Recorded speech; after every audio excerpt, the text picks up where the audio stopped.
Got a faded or chalky RV roof?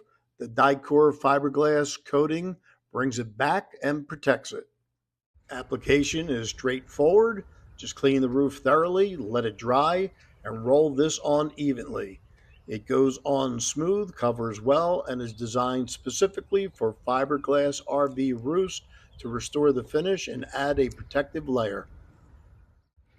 Taking a closer look around the roof penetrations here, vents and seams and edges, you can see how well this coating lays down.